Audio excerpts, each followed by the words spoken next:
technique. Welcome to Let's Grab a Booth, where the art of handcrafted cocktails intertwines with unfiltered conversation. Size doesn't matter? You already said that, dating this? coach. Use it! I'm your host, Vance Daniels, and with over 20 years of experience behind the bar, I often overhear conversations that ignite my curiosity. So I make my guests a deal. I teach them how to make a drink, and I get to ask the questions I've been dying to ask. There's no hope. We're all screwed, and we should get sex bombs. This just brings up that memory. Join me on this intoxicating adventure to savor the handcrafted cocktails we've created together.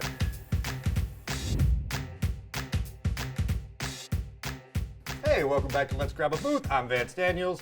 This is Natalie Stavola, actress, life coach, dating coach, but right now, mocktail maker. You ready to do this? I'm ready. Good, because we're doing it whether you'd like it or not, because that's what the show's about. All right. What did I sign up for? Oh, you signed up for this?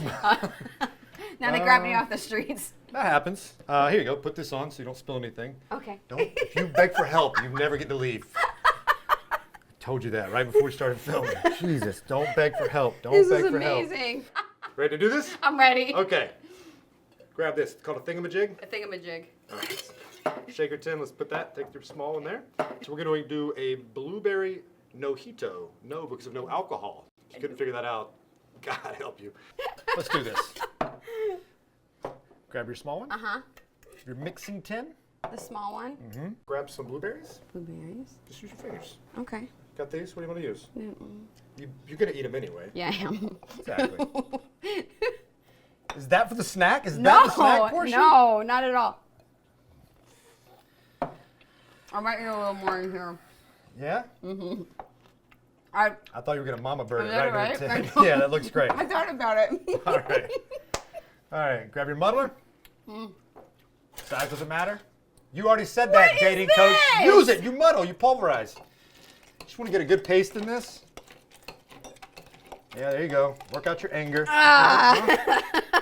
Oh my God. All right. How much do you pulverize? It's. I mean, from the sound of it, it Until sounds your like wet anger is cement. done? Yeah, no. Don't push through the bottom I'm of the still tin. angry. Is it working? I don't. Anger's an internal feeling. You tell me if it's working. Yeah, get it. All right. Now grab yourself. Just take the rest of what's in there. Okay. About 10 or so. Yep. Sound effects are great. Keep adding those as you go. Now take your muddle again. Okay. Unlike what commercials will show you or anyone muddling in the movie, we're just going to tap this. We just want to release the oil. We don't want to pulverize it like we did with our blueberries. Just tap it? Yeah, just gonna. If you want to push down a little, you can. Okay. There you go. You didn't change. You just nodded. You didn't even change your. Okay. I'm doing it. No one said you're not doing it. All right. Tap tappy. This is simple syrup. 1-to-1 sugar to water. Grab that. I'm not ready. Well, let's go, Speed Racer. 3/4 of an ounce. Okay. Grab your jigger. Wait, this one? Uh-huh. 3/4 of an ounce. And I would just hold it sort of close to there. Do yourself the favor. Okay. And fill it all the way to the top. Right in. See how easy it is? Did that hurt? Okay. Ounce of lime. Nope, this way. Okay. Nope, down.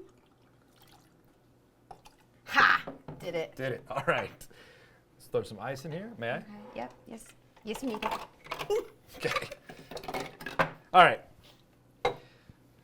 Grab your big half. Put the small half in the big half. All right. Make sure it's sort of lined up like that so it doesn't leak. Otherwise, Okay. it'll explode all over you. Great. Okay. Tap it in, get it really good. All right. Shake it. Oh! This looks like one of those, like, Shake weight. is it? I know what you're doing. This is bad. 30 more seconds. Oh my No, God. I'm kidding. I'm kidding. Stop. Oh boy. Oh, we're gonna be here for a minute. Here, let me see. You probably loosened it for me. Yeah, you did. Thank you. No, that was bad. Ooh, oh, this is nice. This is nice. All right, it's going to be even nicer. Take this Hawthorne strainer. Push the spring down, called closing the gate. Okay. Hold, please. There we go. Great. Right into the glass. Okay. Oh, wait. Just get all the goodness. All of it. Now, if you don't want any of these little bits of blueberry in there, Uh-huh. you can double strain it and use this. I like the bits. Want some bits in there. I like the bits. All right. I like to chew on my drinks. I wouldn't say that a lot. It's a weird, boba I mean, drinkers it know what I'm works. talking It about. works here. It works. All right. Take your bar spoon there and lightly mix it. Don't want to break up the bubbles. Just want to sort of make sure all the soda water's not on top. Right. And It's now almost looks like that refresher from Starbucks. Probably tastes a lot better though. I've never had that, but I'm just going to assume that it's better because this is the show. All right. Take that mint. This is way better. Give it a little slap. This one, slap it. Yep, there's that anger. Put that right there. I enjoyed that a little too much. All right, and then however many blueberries. All right. Oh, you don't trust me with the blueberries? No. You're gonna take more anyway. Mm. Cheers. Cheers. There you go. That's so good. Okay. All right, let's grab a blue. Perfect.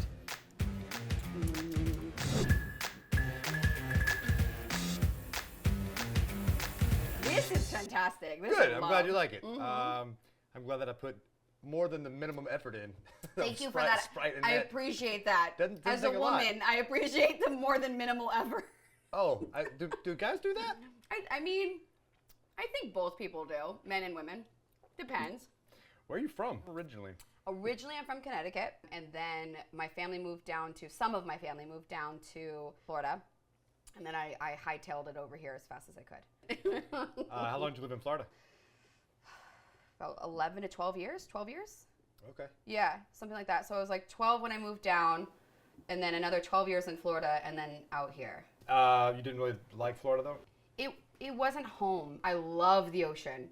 I miss the ocean. That's the one thing about Florida, like I really do. But I was never a fan of the humidity. I found out a few years ago that I'm actually allergic to palm trees, which we do have some palm trees here. Like I'm actually wildly allergic to Florida. And we have palm trees here, but they don't, I guess maybe because they're not indigenous to California. Is that the right word? Yeah. You nailed it. Yes, indigenous. Boom. So I'm just not. But I do love visiting there. I do it in spurts, and I do love going back there. I love being by the ocean. Love Miami. LA felt like home right away. Like I almost felt like trapped in Florida. And then you go someplace or move someplace or travel someplace, and it's almost like taking a breath. Like you're like, oh, this is home. And that's how I felt about LA. LA felt like home, like immediately. Were you already acting by the time you got here? Yes. Yeah. So what were you like a performer as a child? Were you into performing? Yes, I was definitely into performing. From FSU, I went to FSU.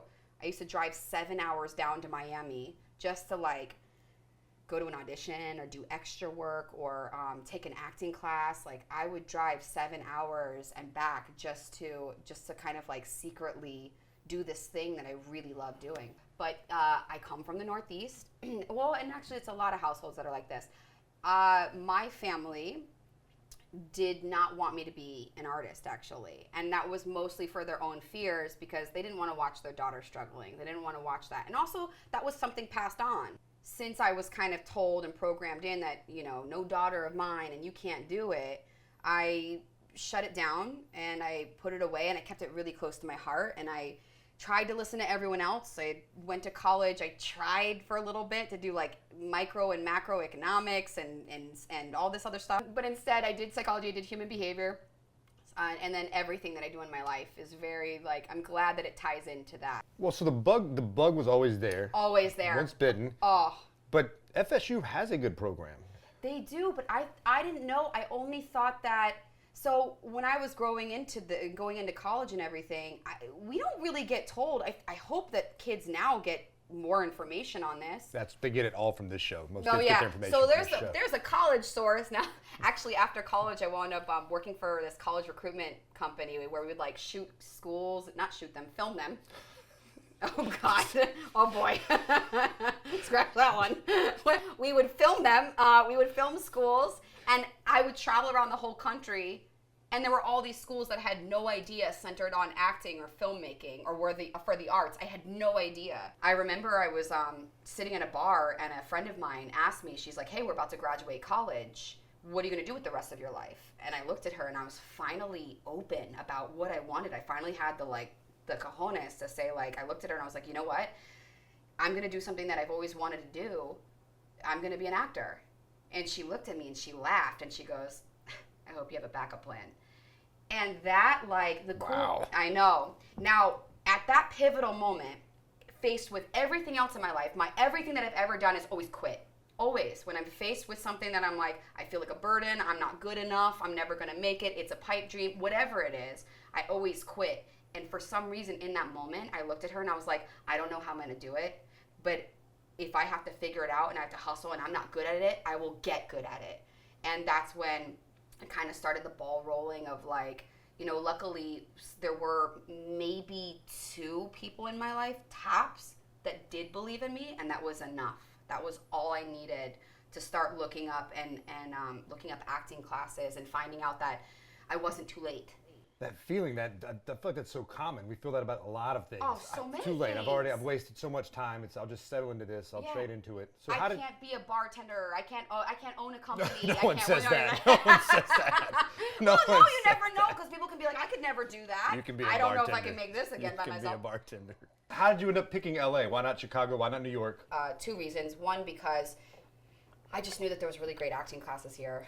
You know, at that time, I'd been in a few acting classes. I got really lucky. I found this incredible woman, Yvonne Suhor, and I found her in the gem of an area in the middle of Orlando, Winter Park. And she passed away recently, a couple years ago. And she taught me a lot. There was this book that we read in class. One day, someone brought this book to class, and it said The Power of the Actor. And I was like, what is this? And I started reading it. And they were talking about this coach, this acting coach out in LA that goes around to seminars sometimes and travels the world. And it's this big coach named Ivana Chubbuck. And she has this book called The Power of the Actor. So I got my hands on it. We started talking about it in this class in Orlando. And I read it, and it was so spot on for psychology. Now, at this time, I graduated in psychology, got my degree, minor in communications. And I read this book, and it was all about human behavior. Why we do what we do. Why do others do what they do? What do we need in life? Why do we need it? Why is it so important to go after something? Love, money, power, relationships, whatever it is. And I felt it in my heart. I was like, this woman, like, this is, I need to go here. So did you end up, so you get here based on Ivana Chubbuck. Do you find Ivana Chubbuck? Oh yeah. I found her. I joined her studio. I made my way up to master class with her. And we clicked. Working at that studio is what helped me, because she has a background in like social studies and behavioral analysis, just a lot of things like that too, similar to mine. I mean, it was like watching cues, just like we do in life, but to become aware of it was such a really cool, interesting thing that later on helped me in, you know, the other career that I have too, that, you know, life and dating coaching. So picking up how people speak about things, what they speak, neuro-linguistic programming, stuff like that. What is neuro-linguistic programming? What we say is very powerful. So you can kind of reprogram things based on what you say. Our subconscious mind will tell on us. You can say one thing and think it consciously, but that's not where we behave. We behave subconsciously. So if you've ever sent a text or did a call or did something stupid that you're like, why did I do that? Why did I just say that thing? Or why did I just do that thing that I didn't want to do, but I did it? Oh my God. That, I feel like you've definitely done a few of, you can't. Probably in this interview. Probably in this interview. Well, it's your subconscious. Well, that's creepy. Thanks for coming. So, okay, let's stop here. That's interlinguistic programming. Kind of blew my mind. I want to talk more about that and get into like the life coaching and dating coaching. Let's go refresh our glasses. Okay. Come back. Perfect. And relationship coaching and All of interlinguistic it. programming. Do you know what I've been thinking the whole time? Little bit. Damn it. Gave it away. I'm sorry about a couple of them.